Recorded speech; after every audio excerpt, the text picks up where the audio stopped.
Welcome to Talk Tickers. Today we're doing a deep dive into the BWX Technologies first quarter 2025 earnings call. That's right. Our job, as always, is to cut through the noise, pull out the key insights you need as an experienced investor, understand their performance, and, what might be coming down the pike. And BWXT, well, they certainly kicked off 2025 pretty strong. Q1 results beat expectations. Okay. We saw double-digit growth year over year. That's in revenue. Adjusted EBITDA, the core operating profit measure, and adjusted earnings per share. So strong across the board. Yeah, pretty much. Government operations looked robust, and commercial also delivered solid results. Bookings were good too, especially on the commercial side. Their backlog there really jumped. Okay, a solid start indeed. Let's dig into government operations first. What were the key drivers there? Sure. So in government, revenue climbed 14%, and adjusted EBITDA was up 17%. Now, part of that was some favorable timing on material buys. This was under a new pricing agreement they have with Naval reactors. Ah, okay. So maybe some efficiency gains or just timing. Seems like a bit of timing, yeah.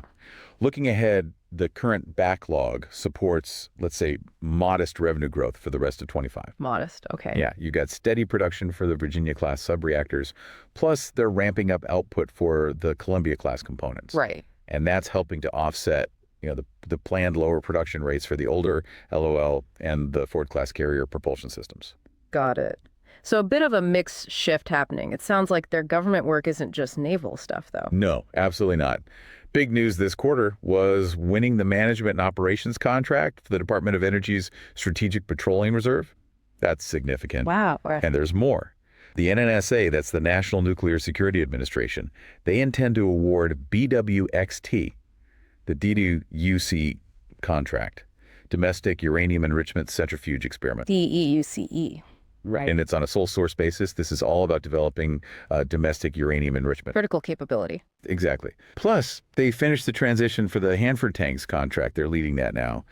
And they were picked as a minority JV partner for managing those SPR sites, too. So really expanding their footprint in that sort of critical national infrastructure space. Definitely seems that way. What's the outlook then for the government segment for the rest of the year? Any specific areas you're watching? Well, for the full year 2025, they're guiding to mid-single-digit revenue growth in government. That includes the contribution from AOT, that acquisition they made. Okay. Adjusted EBITDA margins are expected around 20%. The special materials business, especially with AOT folded in, looks pretty interesting. Supplying high-purity depleted uranium for national security stuff. Right. That niche. Yeah. And they're moving forward on a study for a potential national security enrichment plant. Getting good feedback from NNSA on a pilot plant idea, too. They've even bought land in Oak Ridge for it. Seems so. And one more thing. They're eligible for awards under the DIU's ANPI program. That's Advanced Nuclear Power for Installations. Think micro-reactors for military bases. Interesting potential there. Okay, let's pivot. Commercial operations. You mentioned a record backlog. What's the story? Yeah, big story there. Commercial revenue was up 10% year over year. That was driven by really strong double-digit growth in medical, plus solid growth in commercial power. Okay. The backlog hit a record $1.3 billion. That's way up from last year. The big driver was that Pickering Life Extension steam generator contract in Canada. Huge win. That's the OPG one, right? Ontario Power Generation. That's the one. But it wasn't just Pickering. Other key wins contributed too. And fundamentally, the underlying demand in commercial power just looks strong. It supports their forecast for double-digit organic growth there in 25. So that big backlog, especially with long-term deals like Pickering, gives them more visibility, presumably. Exactly. Suggests more predictable revenue streams ahead. Sounds positive overall. But were there any bumps in the road for commercial this quarter? Yeah, there were a couple of headwinds. Q1 saw some unfavorable project mix and lower cost absorption than they expected. Why was that? Partly less field services work, and also higher inflation hitting specialized raw materials, specifically in their CANDU fuel business. Zirconium costs, basically. Inflation's still biting. Is that expected to stick around? They think it's temporary. They have contractual mechanisms, pass-throughs essentially, to start recovering those higher costs in the second half of this year. Okay, so manageable, but a near-term pressure. Seems to be the view, yes. And the overall outlook for commercial for 2025? They're projecting roughly 50% revenue growth for the full year.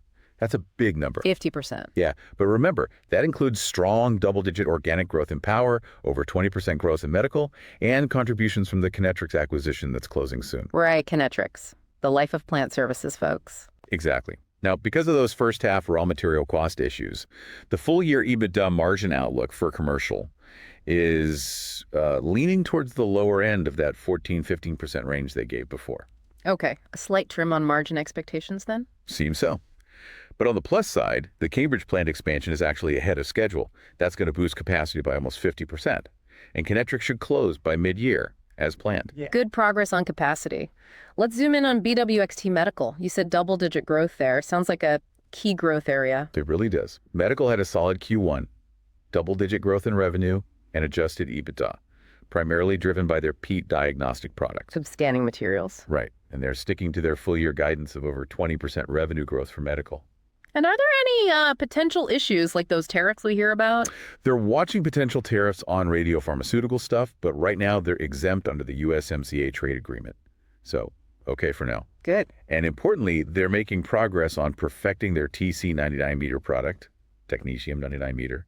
They're moving towards FDA approval. That's the big one, right? The generator alternative. Potentially, yes. Yeah. The whole nuclear medicine market just looks really attractive. You've got more SPECT and PET scans happening, and Big Pharma is investing heavily in these new radiotherapeutic drugs, like Pluvicto from Novartis getting FDA approval. Creates demand for the isotopes of BWXT supplies or develops. Precisely. Okay, let's look at the overall financials then. What were the headline numbers for Q1? All right, so Q1 25 revenue, $682 million, up 13%. Adjusted EBITDA, $130 million, also up 13%, and adjusted EPS came in at 0.91 cents, which is a nice 20% jump. Strong bottom line growth there. Any notes on taxes or cash flow? Yeah, the adjusted effective tax rate in Q1 was pretty low, 18.3%. They now expect the full year rate to be only slightly higher than 2024's rate. Okay. Free cash flow was $17 million in the quarter. They reaffirmed the full year guidance, though, $265 million to $285 million.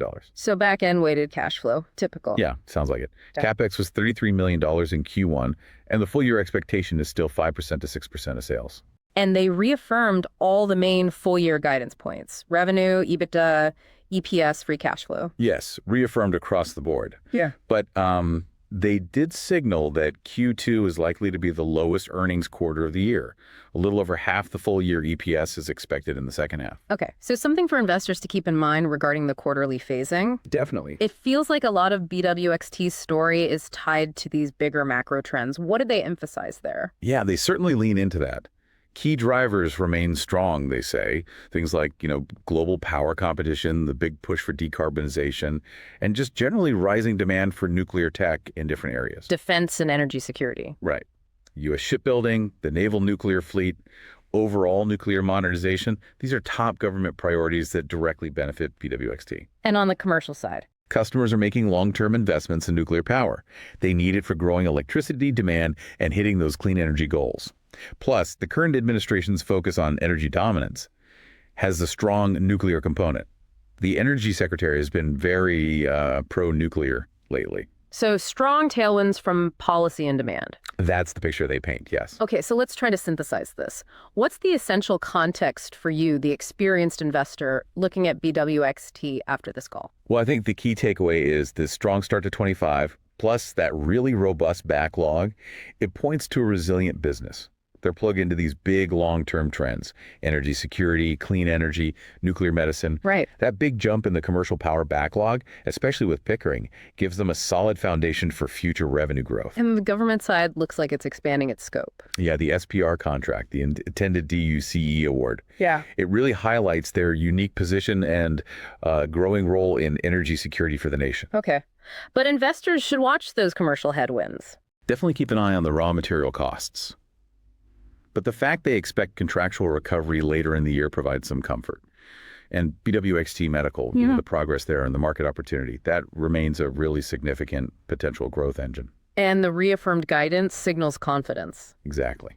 Management seems confident they can navigate the near-term issues and hit their full-year targets. All right. Now for our favorite segment. This is not financial advice. Time for an audacious but plausible trade idea. Let's hear it. Okay, how about this? The uranium enrichment upside play. We just heard about the NNSA's intent to award BWXT the DUCE contract, right? And this talk of a potential national security enrichment plant. Uh-huh. So the idea is take a long position in BWXT, specifically betting on their expanding role in uranium enrichment, primarily for defense needs. This isn't just about commercial fuel, it's strategic. So betting on government funding and them actually building out this capability. Precisely. It's a longer-term play, obviously contingent on sustained government interest and, BWXT executing on the pilot plant and beyond. But it taps into that whole energy security, domestic supply chain narrative. Interesting angle. Definitely leans into the government side of their business. Okay, wrapping up. BWXT's Q1 call shows a company really well positioned, wouldn't you say, capitalizing on growth across nuclear, from power to medicine to defense. Yeah, the financial performance was strong, the backlog's impressive, and there are genuinely exciting developments in both government and commercial. It builds a pretty compelling narrative. Absolutely. But remember, everyone, this deep dive is strictly for informational purposes. That's right. It is absolutely not financial advice. Please, do your own thorough research, consider your own situation before making any investment decisions. We definitely encourage you to check out BWXT's investor relations materials yourself and keep tracking the wider market context.